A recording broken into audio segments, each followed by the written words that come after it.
Bonjour. Il y a une trentaine d'années, l'information n'était accessible que sur des supports écrits, les journaux, les magazines, les livres, ou via les médias audiovisuels, radio et télévision, essentiellement publics. Avec le développement d'Internet, la très grande majorité de l'information nous arrive maintenant en ligne, sur nos téléphones, nos tablettes, nos ordinateurs, ainsi que par un nombre bien plus élevé de médias audiovisuels pilotés par des groupes privés.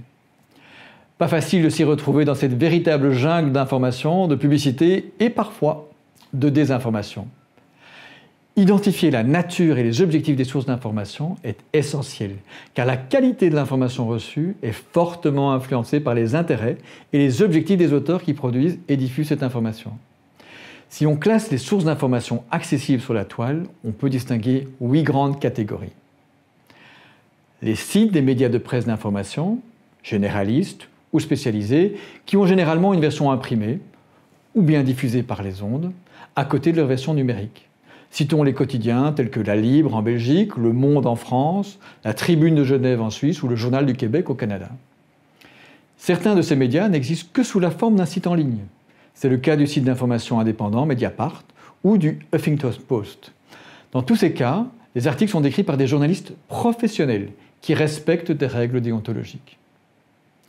Deuxièmement, des blogs d'information, gérés par une personne ou un groupe de personnes.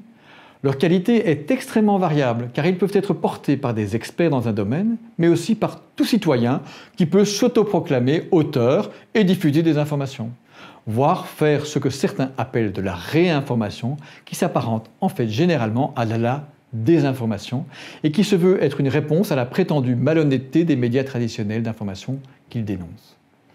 Troisièmement, les institutions publiques, nationales et internationales, qui vont diffuser de l'information vers les citoyens.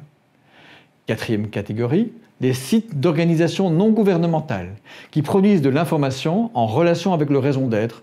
Citons le WWF ou Greenpeace, qui diffusent des informations relatives à la protection de l'environnement. Cinquième catégorie, les entreprises privées qui communiquent sur leurs produits et qui peuvent s'associer dans des associations corporatistes défendant leurs intérêts. Sixième catégorie, des éditeurs de publications scientifiques qui diffusent les travaux des chercheurs. Septième catégorie, des encyclopédies qui peuvent être collaboratives comme Wikipédia, l'encyclopédie Larousse, et qui informent sur l'ensemble des domaines du savoir. Huitième catégorie, ne l'oublions pas, les réseaux sociaux, qui s'appellent Facebook, Twitter, Instagram, devenus progressivement des canaux majeurs par lesquels transitent de nombreuses informations par tous les médias que j'ai décrits ci-dessus, mais également produites par vos amis. Dans les faits, la qualité de ces sources est extrêmement variable et il serait impossible et quelque part tout à fait inapproprié dans une formation qui vise à développer l'esprit critique de pointer vers les bonnes et les mauvaises sources. Car si certains sites peuvent sans aucun doute être placés dans une catégorie rassemblant des sites véhiculant une information partiale, biaisée par les intérêts des auteurs ou reposant sur des éléments faux ou non vérifiables, l'histoire montre que des médias considérés comme fiables peuvent parfois produire ou relayer des informations qui s'avèrent fausses. D'autre part, des médias de presse d'information classiques, comme les journaux, accueillent aussi sur leur site des contributions de lecteurs, sous forme de blogs dont le contenu est sous la seule responsabilité des auteurs.